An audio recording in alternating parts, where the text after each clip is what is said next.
All right, hey everybody, welcome back to another the Basketball Embassy Coaching Clinic. It's my honor to welcome Coach Thomas Roijakkers. Coach has been a professional coach in Europe and in Asia. He's got a lot of years of experience, and I'm really excited to what he's going to be talking about today, which is offensive rebounding.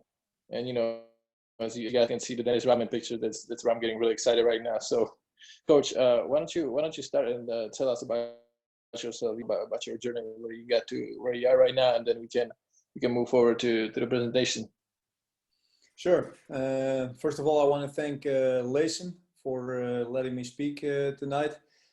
I know it's a difficult time for everybody, but this time, if you use it wisely, there's a lot of webinars going on. There's a lot of teaching going on, and I think if you use this time to educate yourself and at the same time educate others, you're doing a really good job of utilizing the time in a good way.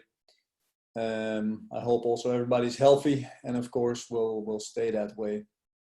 My path, I think it's pretty similar to most European coaches. As a young coach, I started coaching youth teams.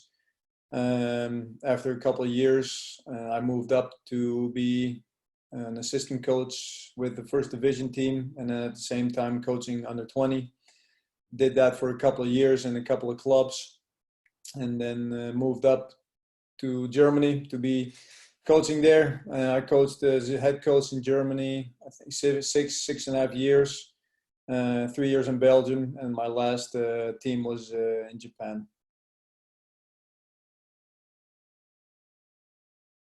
Awesome, Coach. Can you like briefly tell us like what were the differences that you saw in the game when you were coaching in Japan and when you were coaching in Europe? Well, the biggest difference is, first of all, the off the court stuff. The culture is very different. The people are very different. They're great people. It's a great culture. I really enjoyed it, and it's a very disciplined culture. The country is extremely clean. I actually have nothing but good things to say about the country of Japan. They really like their sports. Fans are great. Biggest differences is that we in the lower leagues you're allowed to have two foreigners, and you can a lot of teams, they play them like almost the whole game. So the way that I like to play, is very aggressive also on defense. So that can kind of wear players down. It's difficult to stay on the floor the entire time. But other than that, the biggest challenge I think for a coach is the language barrier. So I only had two players that spoke English, and one of them was my translator, and they had to basically translate everything, which, you want to say things is very important, like in keywords. You don't want long stories to tell to the players, because you need to keep everything very short so that they also, really translate what it is that you're saying. I think those are the main differences and challenges. Like I said, the language, and also in life, you just can't go to a store and just buy something that you're looking for, because they might not have it, and trying to find then what it is that you are looking for. People don't speak English a lot of times over there, especially when you go to the suburbs where I was. It's very challenging. But like I said, it's a great country, great culture, and I would love to go back there one day. Awesome. All right, Coach. So why don't we just move on to your presentation, and I'm excited to see what you got for us. Okay, sounds good.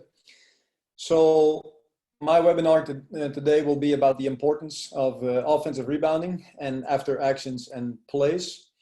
And the picture there that I made up, probably everybody knows it. For me, rebounding, the most important thing is what Dennis Rodman is pointing towards his head, is the mindset. If you have the mindset of wanting to go get the ball, if you have the mindset, to be aggressive all the time, if you want it more than your opponent, You don't really need to be, a really good offensive player if you want to chip in on the offensive rebounding end for your team. So that's why I specifically chose that picture. What I will speak about today is a little bit about the why it is so important for me in general, but I think also for you as coaches to focus on offensive rebounding, a little bit about the organization, some statistics. What do we do after we get the offensive rebound is what I call the after actions or after plays. And how do I utilize and work on offensive rebounding in practice? So that's a little bit the outline for today. Let's start with the why. For me as a coach, I like to be very aggressive on defense, very aggressive on offense. So that means to play fast. I like to play very physical, and I like, for my players to be very tough.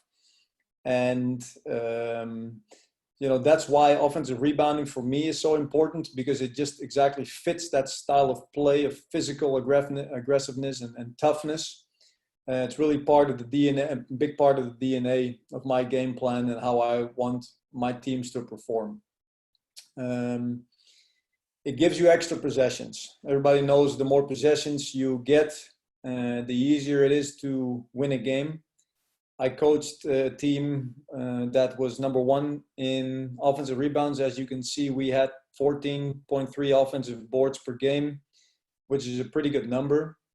I had two calculations, so there's always different ways of what can you do with that. So if you calculate it by points per possession, normally you get about a point per possession. So if you calculate that to the amount of rebounds, you would get 14 points extra.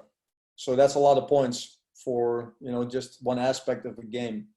The other calculation that you can make, let's say you score half of those possessions out of 14, so that will be 7 possessions. And if you would make 2 threes out of that, it's a great way. A 3 is fairly easy to get in those unorganized situations, especially on the defense, because they're not set and organized. And the rest is 2s, then that's 16 points.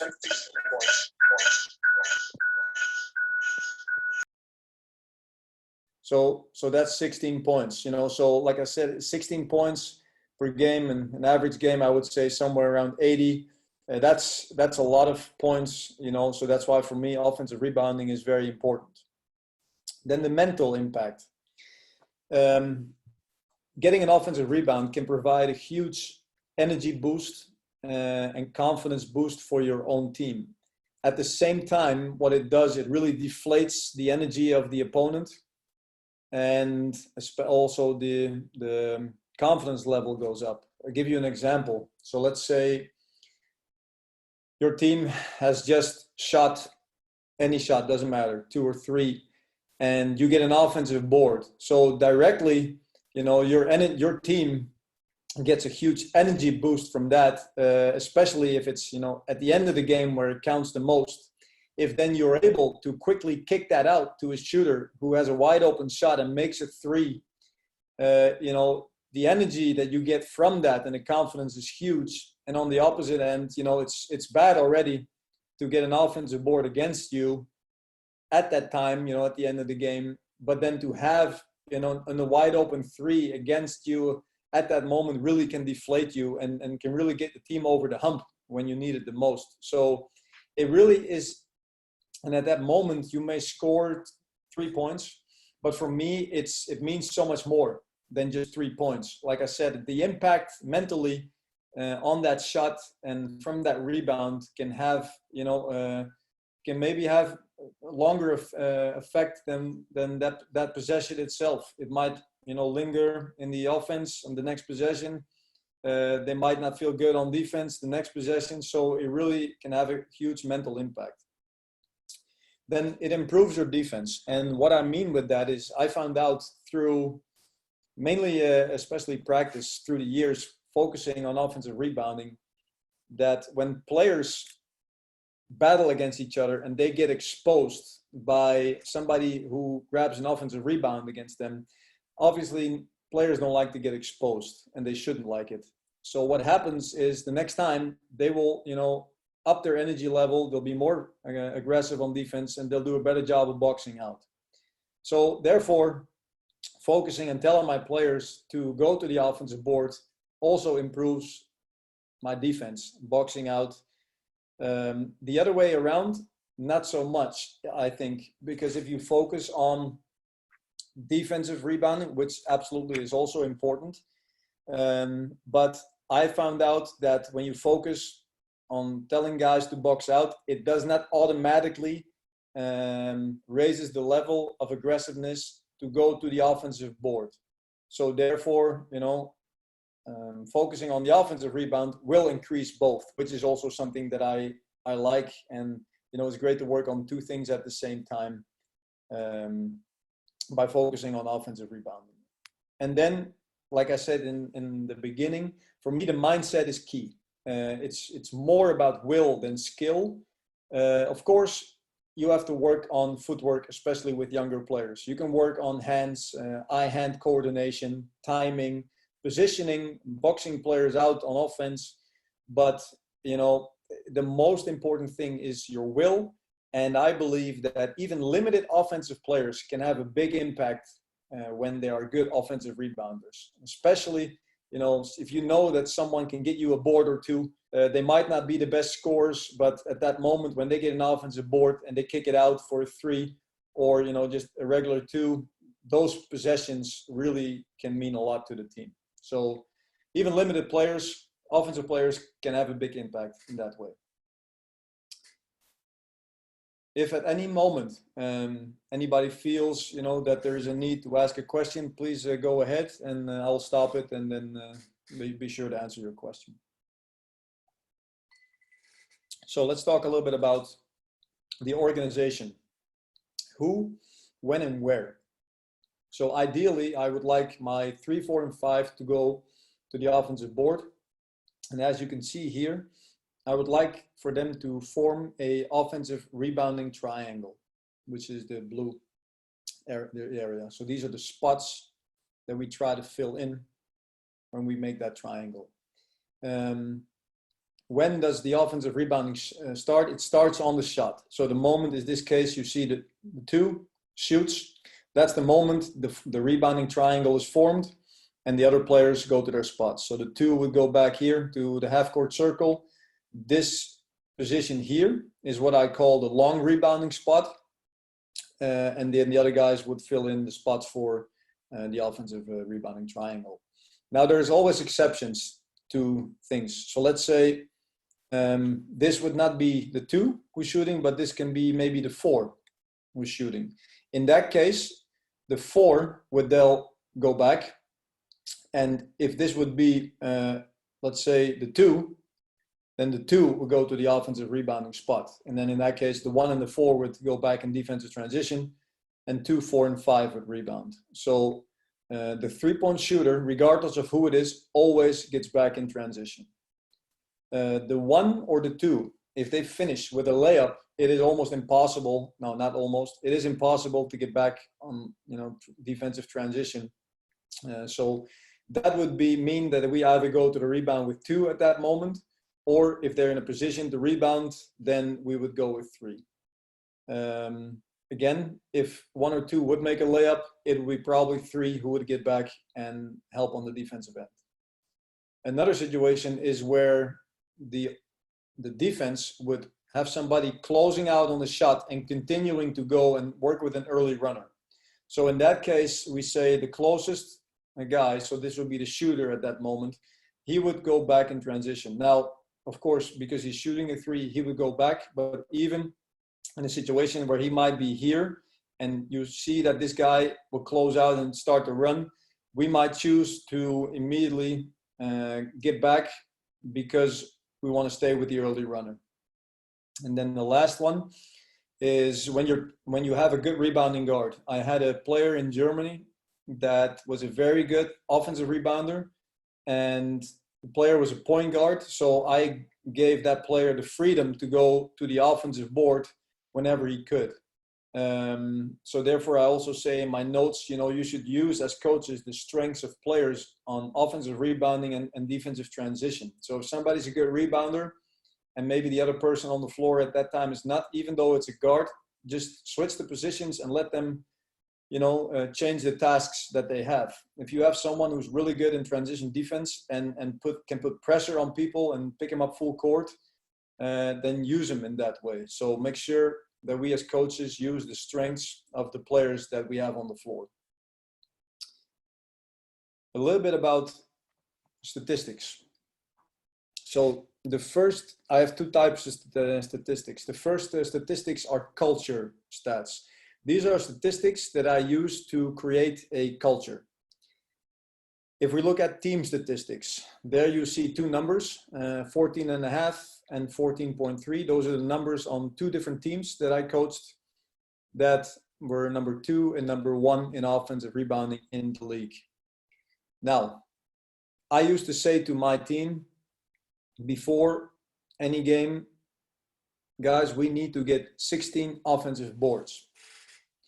And if you look at that number and you look at the first thing I said, it's not an accurate number because it's not considering field goal percentage. Obviously, if you shoot well on that night, there's fewer chances to get offensive boards. And if you play at a slow pace at that moment, also there's less chances. So it's not an accurate number, and I know that. But for players, it is something that they can grasp onto, 16, and it is something that they can work with.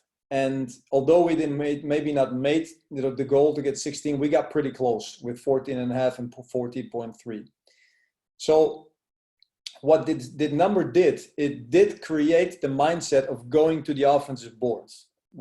And like I said, I know it's not accurate, but we had, the teams that really had, a tough rebounding mentality. And we really got a lot of boards in those 2 years, as you can see.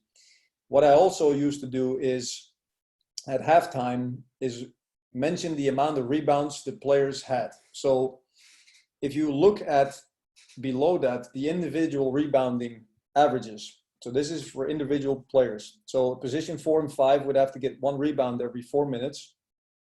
Position 3 would have to get 1 every 5, and the 1 and the 2 guard would have to get 1 every 6.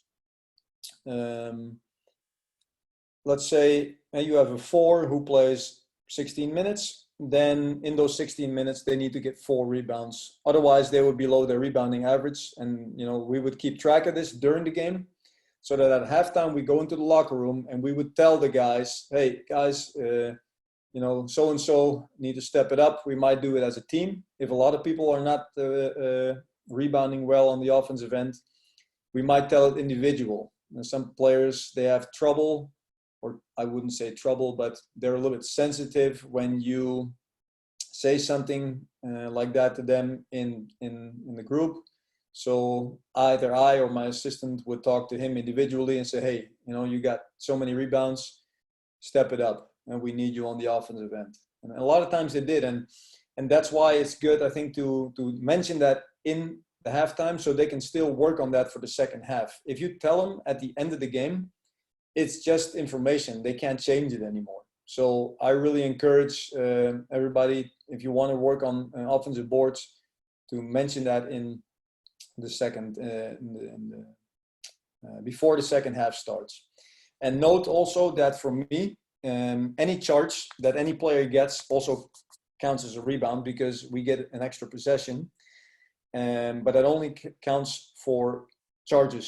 I purposely did not put in their steals because I de-emphasize steals. I do not like when people starting to gamble on defense. I want them to stay in solid positions and not get a team in a disadvantaged situation. So therefore only a charge counts as a rebound.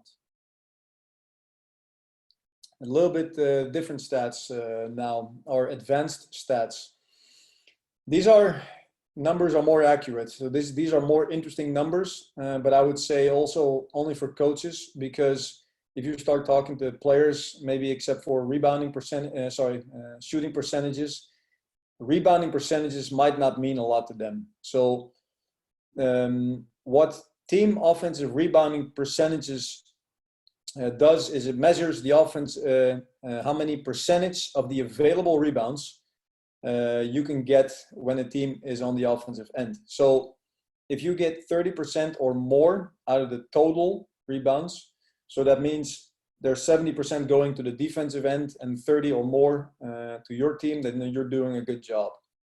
And I hope everybody can see the numbers. It's a little bit smaller, but here you can see the Denver Nuggets just under 31% as the Portland Trailblazers.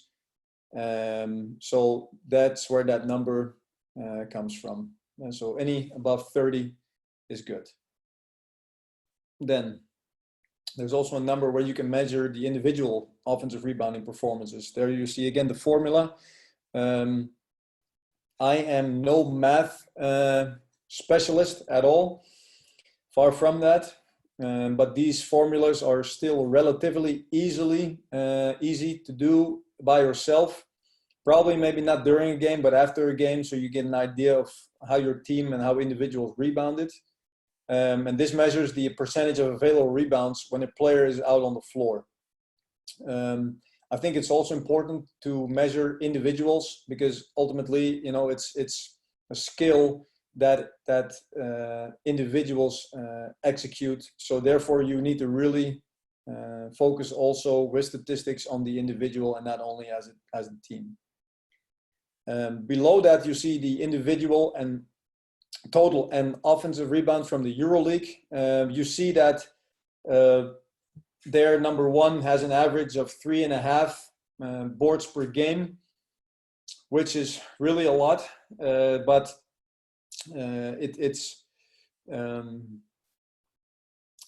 it doesn't really shoot. 1 second, sorry. Yeah, no problem. Good time.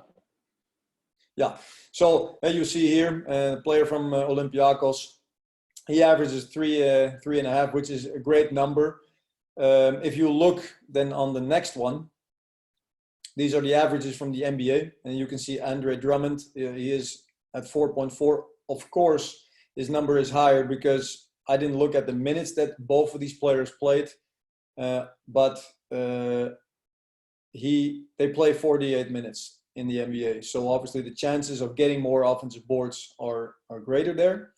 And also the NBA is really great in advanced statistics. So you can see here something that I did not find in Europe, but for example, the contested offensive rebound. So are the shots that he goes after, are they contested or not? Are they, the percentages that are contested? How many chances did he get to really go for the rebound? Again, rebound chance percentages. So they're really a lot more advanced in the NBA with that. I did, because I don't have this information available, the easiest things that you can still calculate for yourself, because otherwise I think you're just busy with numbers, and I really don't want to be just busy with numbers. I want the numbers to give me a signal or an idea of how my team is doing, but I'm not solely going to rely on the numbers. So for me, the most important is still the eye test. Now, the second chance points. Of course, it's very important to get offensive boards, but equally as important is what do you do when you get an offensive board? Because if you get 14 points offensive boards per game, and you only score 4 points out of that, that's of course that's very low on the efficiency part. So it's very important that you count your total second chance points. And there you also see when a player is fouled, when does it count? When do his free throws count? He has to get first an offensive board in order for those free throws to count as second chance points. So I do really think that if you want to focus on offensive boards, that this is also a statistic that you definitely have to use in terms of to make it more efficient. After actions and plays. I separate what happens after the offensive rebound in actions and in plays. And for me, an action is something where you look for an immediate advantage. So this will be either instantly or within maybe 1 or 2 seconds. It is always a quick scoring option and a shot, and it is not organized, or you're just getting into organization, as we will see in the video, and then you realize that you don't need the organization, then you can immediately go into an action. The plays come after actions when you go into organization. So for example, somebody got a rebound, he can't shoot it right away, he doesn't find anybody who's open, and he dribbles it out and passes it back to the guard or sets it up himself. That will be going into organization. With the shot clock, you know, only having 10, maybe 8 seconds left, obviously your organization needs to be easy and quick, so you probably will work on some short plays and quick hitters. And let's take a look at the video that I have here on the after actions and plays. Can you see the video? Actually, can you play? I just see a black screen right now. You see a black screen probably now. So. Yeah, perfect. Okay, good. So first action is a putback. I just want to say before this video, these things are nothing special, but I do want to make a difference between actions and plays. So here you see this number here, this player here, getting an offensive board, and you see he does a great job being aggressive, drawing a foul, and he does not need any organization for him to get a shot up. Has the advantage, so that's what you always should look for, an immediate advantage, and then go up. Here again, player gets the offensive board and shoots over someone. So those are the things you always should look for. What is very important is, like I said, the mindset and is chasing the ball. Take a look at this player here and what he does even before the shooter is taking a shot. So you see now the shooter still has not released the ball, but he is already getting into a rebounding position. So he's not being boxed out. He crashes the board extremely hard and therefore gets an offensive board and an easy bucket. So we can discuss, of course, if this can be an offensive foul or not. The fact is, what you should look at is really look at the ground that he's covering. Yeah, and I always say, you know, if it's not a foul, it's not an offensive foul. So referee don't call it, keep doing it. Another action that you can use is a tip. Look at this player over here. So of course, if you have an opportunity to tip it, do it. Yeah? These are nothing special things. I mean, coaches, we all know this, but we will get to some other actions which I think are really valuable. And one of them is here, a kick out three. So as you can see, this player will get the rebound. Now look at this player here. He just runs to an open spot, very good three-point shooter, and has a wide open three. These are killers for, you know, the defense and high energy givers for the offense. Same thing here. This time with an extra pass, finds the wide open shooter, no contest, wide open three. Another action is a kick out and drive. As you can see here, the player now who gets the kick out pass is out of, you know, shooting range, but is very aggressive, drives to the lane and gets fouled. So even there, somebody who cannot shoot the three can be very aggressive to the lane, draw fouls, and create something. In this situation here, you will see a guard. Now, the other guy that we started the video with had a size advantage. He does not, so he decides to set it up. And this is when I talk about you're going into organization. At that moment, however, he reads that he has two defenders on him, and he passes the ball to the big inside for an easy bucket. Same thing here. Offensive board, dribble out. And they look for a quick advantage. Again, two guys on the ball, wide open. And they do a very good job of moving the ball here, which leaves three-point shooter wide open.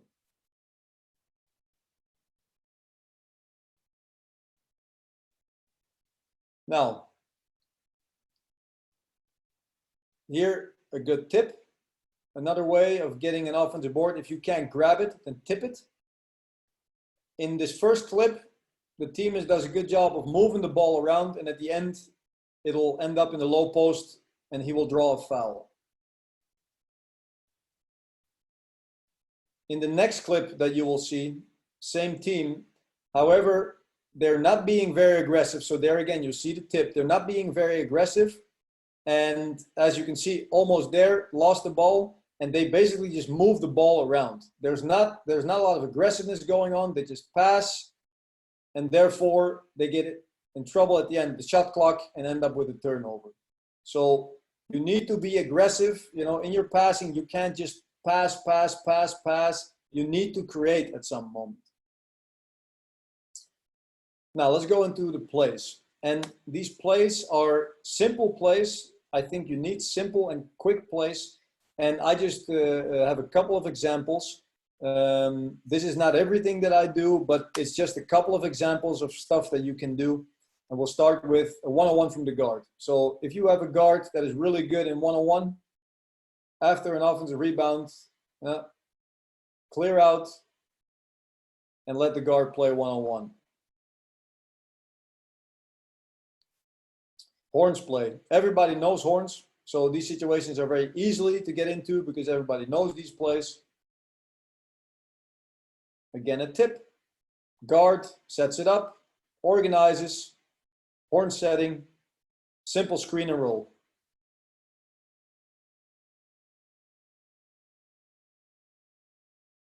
Same thing here. Offensive board, organize. Same thing here. This time very aggressive from the guard, driving, attacking the rim.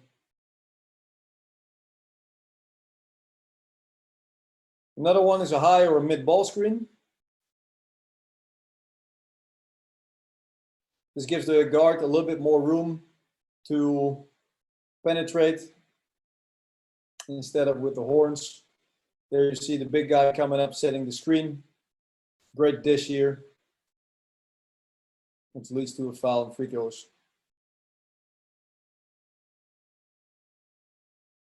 One screen that I particularly like is a flip screen.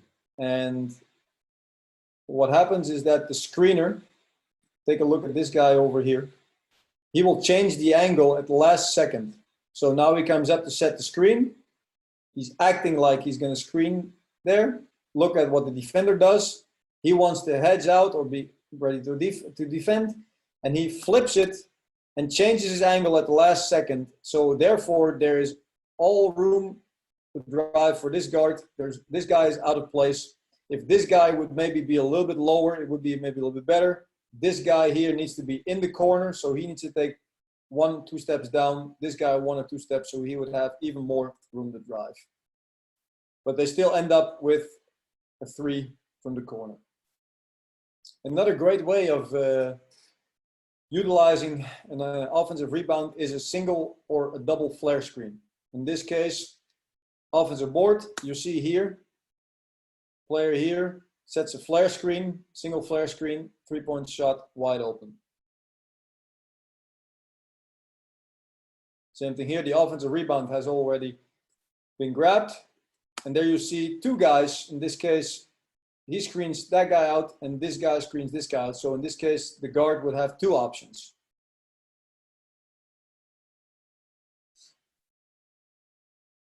And then the last one, that is a simple side ball screen. Again, don't make these plays any more difficult than it is. You need something quick, you need something easy to get into, and then you need to play out of that.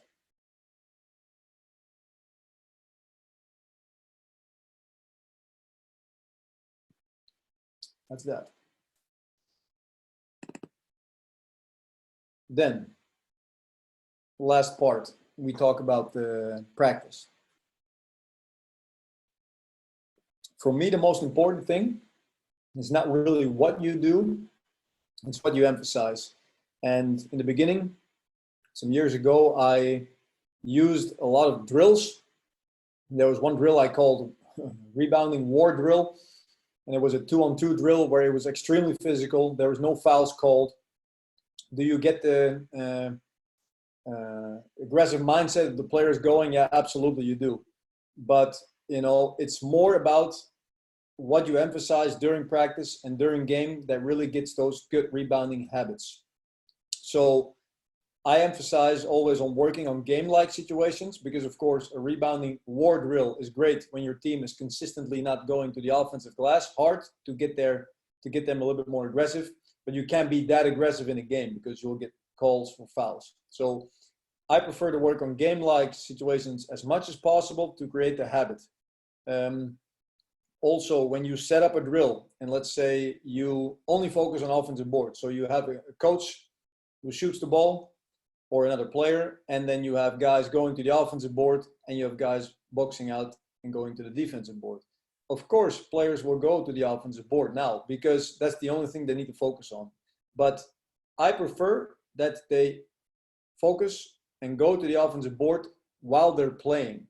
So what I used to do is when I use drills, I will show you a couple of drills, is that in shooting drill, and this is a simple drill that you can do even before a game, after a game. Spot shooting, everybody does this, nothing special. The only thing that I always add, let's say if number 3 here, let's start with him, if he would catch the ball here and he would go for a pull-up and he would shoot the ball here, he would be very close to this rebounding spot. Now I always say whoever's closest to this spot should go to the offensive board. Since when he takes a shot there is that close, he needs to take one step. So the player would take a pull-up and he would take one step, showing that that is what he needs to do in the game. The 5, same thing. If he would take a shot from the short corner, after he lands, he needs to take one step forward in order to get the habit of going to the offensive board. And the 4, if he would shoot a 3, he would shoot, and the moment that he would land with both feet on the floor, he would take one step back. He doesn't need to go all the way back here. He just needs to take one step in order to create that habit of after a 3, I need to get back in transition. And that's how I think you create habits. If you work on only spot shooting and you let someone, as for example, a big shoot here, and you don't let him go to the offensive board, you can't ask him to do that in the game. If you want your 3-point shooters to go back after a 3, then you need to make sure that in practice you work on that, because it would be a little bit strange to ask just spot shooting 10 times and not having him get back at least one step, and then in the game expecting after a 3 for him to get back. And that is not realistic for me. So that's what I will work in spot shooting. Another great drill, and it's not so much the drill, but it's the actions that happen before you work on the offensive board. So here we have 4 guys. Ball starts with the coach, he passes it, and he drives. Now, in this drill, he could drive both ways, but he chose to drive left. We go into our one-on-one action-reaction drill. So movement off the ball. Players would react accordingly. So he would drive, he would kick, and he would come back out. Then we have this picture right here. The 2 at that moment would drive immediately.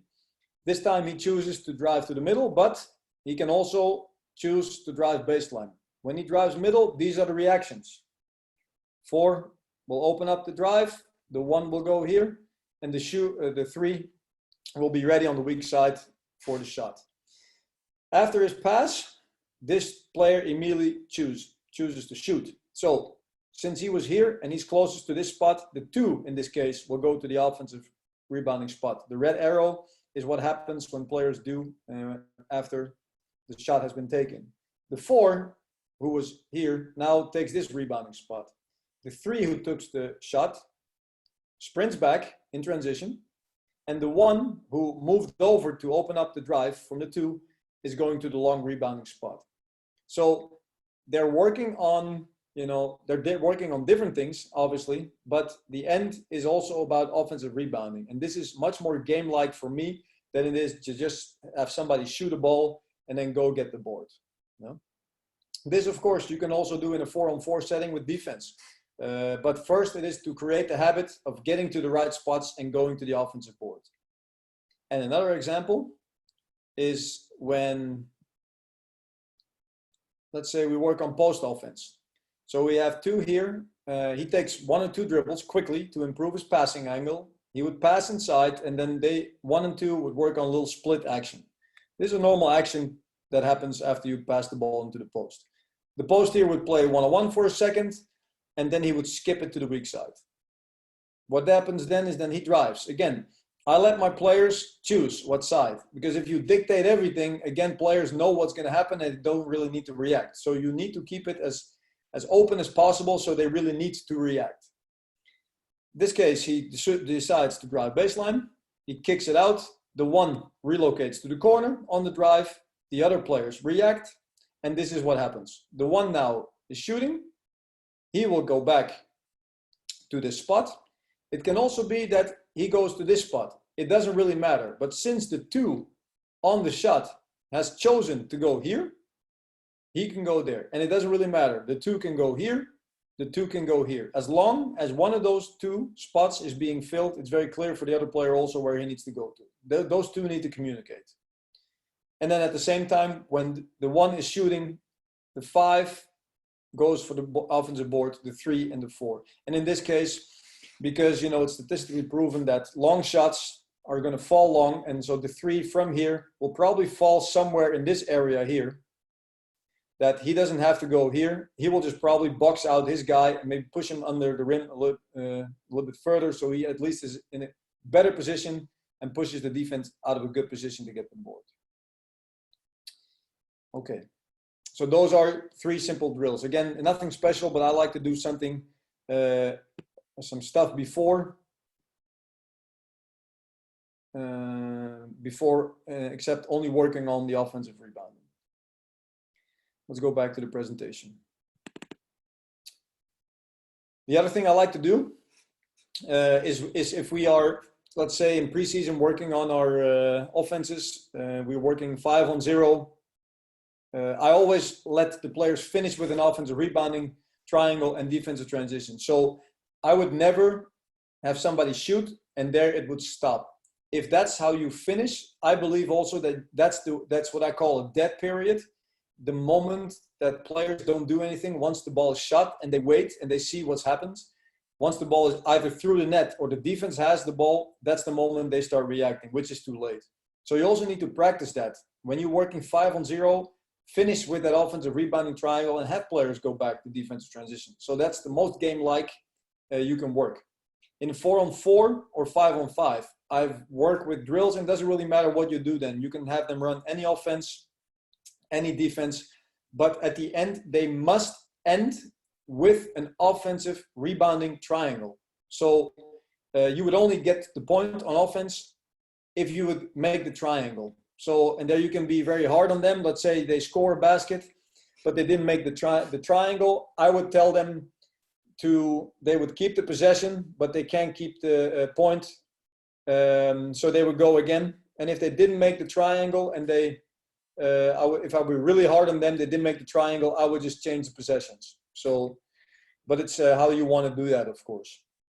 And the other way is to obviously reward the offense for offensive boards, or when you get an offensive board to deduct a point from the opponent. Now, I know with the first one is a little bit tricky, of course, because you can say, okay, if I miss, I get extra points, easy. But look, I'm working with professionals and they understand it's not good to miss shots, especially on purpose. So I never had any problems with that rule.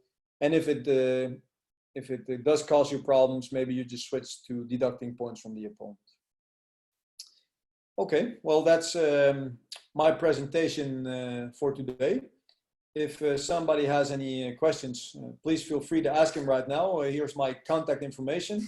Also on my website, I have some other interesting things maybe that you are interested in, some clinic notes, some book notes that you will find there. And you can find me also on Facebook and Twitter. Absolutely. So if anyone has questions, please write them in Q&As. And I'm about to start it off with Coach. So in modern game, there's a lot of analytics done, and a lot of those statistics basically tells us that teams that don't have less offensive rebounding, they have a better transition defense, and those improved transition defense also a lot of times means just winning more games. That's just what the pure statistic tells, like, tells us. But at the same time, we cannot just only look at the analytics of the game. We also got to, coach by the eye. So what are your thoughts on that, and how do you like fight the analytics opposite to, like, what your coaching philosophy is? Yeah, I had a little bit the same question. I did this webinar earlier on, and it was, what if teams really are good in offensive transition? Would you send somebody, back instead of going with a rebound 3 to the offensive glass? Maybe you would go with 2. I wouldn't change my philosophy. Probably if somebody is really good at offensive transition, I would probably even rebound even harder, because you can't run without the ball.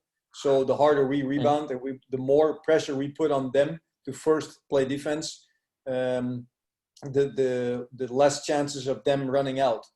I also don't think, and maybe the statistics prove me wrong, but this is at least what I found out, is that my focus on offensive rebounding does not hurt my transition defense. There's 4 phases in every, and there's 4 phases in basketball. That is offensive transition, half court offense, defensive transition, and half court defense. And any of those phases, of course, they're linked to each other. But I believe that, like half court offense, which is offensive rebounding, that's a part of that. That should not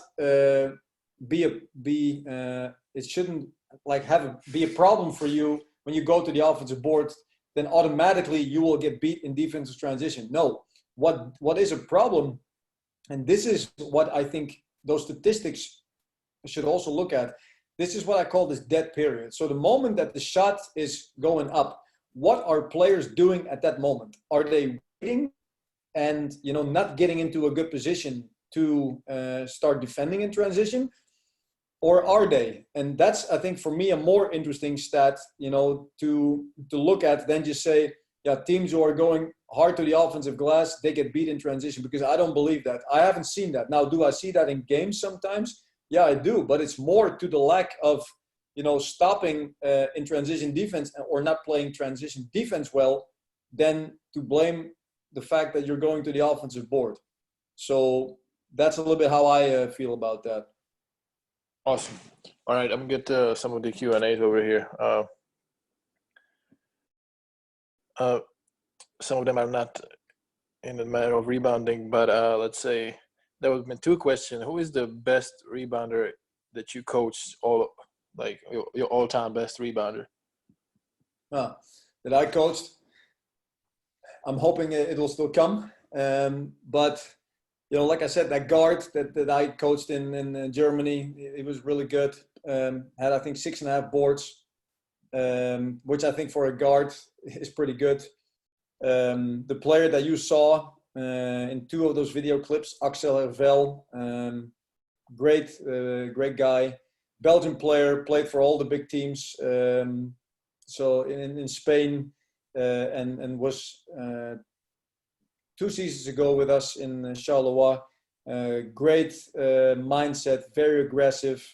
So he would definitely be up there. And it's not, it's not the amount of total rebounds somebody gets. I think you should always look at it in comparison to minutes. Now, somebody can give you 3 rebounds, but if he does that in 5 minutes, it can be much more valuable than somebody who gives you 3 rebounds in 10 or 12 minutes. So I think you should always look at, in relation to minutes, and of course available rebounds. That will also be an important thing. Does the like your rebounding style, or your emphasis on offensive rebounding changes when you're playing against the zone? No. So we always want 3 guys going to the offensive glass, and it doesn't really change. Maybe what changes is how you go to the rebound, but in terms of like the mindset, no, because I think that's also difficult. You can't. I mean, your plays obviously they vary, but this is something that I focus on so much that if I then at some moment start saying don't go to the offensive glass, they start to being hesitant, and that's something you don't want. You want your players to play free. And also there against zone, it's even harder to box out people in zone. So even there might be even more chances to get offensive boards. There was one really good question. So Coach Amando is asking, do you go on the offensive rebounds at the end of the game when you're up and you're trying to maintain the lead? Well, I always like do the same thing. There's maybe one exception where I would send all guys to the rebound, and that would be at the end of quarters. So obviously in the first, second, or third, it doesn't really matter if you're up or down. But if you have the last possession and you would, let's say, take a shot with maybe 5 seconds, I think that number, no, the ball will maybe touch the rim at, I don't know, 3.5 seconds, I would say. I don't think that the opponent has a good chance of running out to transition in maybe 3 seconds to get a good shot off. On the other end, when we have the ball with 3 seconds, you can still do a lot of things. You can go up immediately. You can even find somebody on the outside. You might even be able to get with 3 seconds, get an extra pass. So we would do that, and at the end of the game, we would probably have the same strategy also. So that would be the only difference where I would say send 5 guys to the offensive glass. Awesome. Let me see if I got time for one more question. Is how do you organize your offensive rebounding triangle in case the 0-1, 0-4, or 0-5 are the shot takers? Okay. It has to be, we have to be a little bit more specific here in terms of like who's taking the shot from where. I mean, like I said, and I'll try to go back to the diagram I showed you earlier, because that's ultimately the most important. Here it is. Share screen view. So it doesn't really matter. It can be the 3, 4, or 5. Anybody who's shooting the 3, let's say they're shooting a 3, they would go back in transition. The players at that moment, whoever is closest to this spot, whoever is closest to this spot, whoever is closest to this spot, those would be the guys that would rebound. So it doesn't really matter if it's a 1, 2, 3, 4, or 5 that is going to the rebound. For me, most important thing for me is that we have 3 guys going and 2 guys back, and that the organization is set. So, yeah, I don't know if that answers the question, but that's the organization. And again, you might have a point guard who goes to the offensive glass if that is a very good rebounder. Why not use the strengths of that player? Do you prepare your players, especially your 1 and 2 guards, to do you have some kind of specific preparation for transition defense? Because sometimes it just happens that you guys are not able to get the rebound, so them two have to stop the transition. Do you prepare for it specifically in practice in some way? Yeah, I mean, of course, but that's not part of. It is part of the thing what happens on the shot. So they're going in transition defense. They're not going to the offensive glass. But yeah, we do that. That's defensive transition. So we would work on picking up the ball full court with the guy. Probably it's the guy that is defending here, because if this guy is running out, by that time, if it's a miss, an outlet, he would probably be full steam ahead. So it's probably this guy that has to pick the ball up. And my rule there is, after a miss in transition defense, the first thing that you want to do is slow down the first pass. So whoever defends the rebounder at that moment has to deflect the pass, or at least slow it down. And then the second thing is to pick up the ball handler. So slow down the first pass and then slow down the ball handler. So if then the 1 would be here and the outlet would go to this side, he would then pick up the ball handler and he would have to be there on the second dribble. So I always say the player has no more than 2 dribbles by himself, and then he has to be picked up. Awesome. Coach, I'm not sure if you're going to be able to do it with our videos, but can you share with us some of the rebounding drills that you use in practice? Yeah, that's, like I see you said, that's difficult without video. But for me, again, I'll go back to this one. The most important thing is that you work on, in my opinion, If you're working, for example, with youth, it might be different. You want to work on footwork. You need to work on the hands. You can work on a tip. You can work on grabbing the rebound with two hands. You need to work on moving your feet, on maybe boxing out the defense on offense. But with, I think, older teams, and I'm talking here senior teams, you don't really have a lot of time always to work on those individual skills in team practice. Now, you can always work on those things, of course, in individual practice, but in team practice, I prefer to work on things, on something, let's say an offense, and then have the focus at the end of that drill on offensive rebounding. And this is the drill that I showed you, and I'm not sure, let's see, I'll open it up again. So I don't purely focus on offensive rebounding alone. I want them to do something else before offensive rebounding takes place, because that's the game. So I'll take you back to these two drills. So this is a very game-like situation. You're playing out of the post. There's a little split action going on over here. Somebody kicks it out. Now maybe in a 5-on-5 he might shoot, and then you have an offensive rebounding situation. Maybe he drives. You have a different situation. So I prefer to work on offensive rebounding by just telling them we are going to work on offensive rebounding, and before that, this is going to happen. And then you can really see if players have the habit of going to the offensive board. So like I said, I stepped away from doing those static drills where somebody shoots and works on offensive rebounding. I prefer movement. That's what happens in the game. I prefer some things to happen before the offensive rebound, because that's what happens in the game, and focus on that. Awesome. All right, let's go for questions, and then we got another one by Coach Helder. It's asking, can 4 players never go to the offensive rebound? Like, I'm not sure what.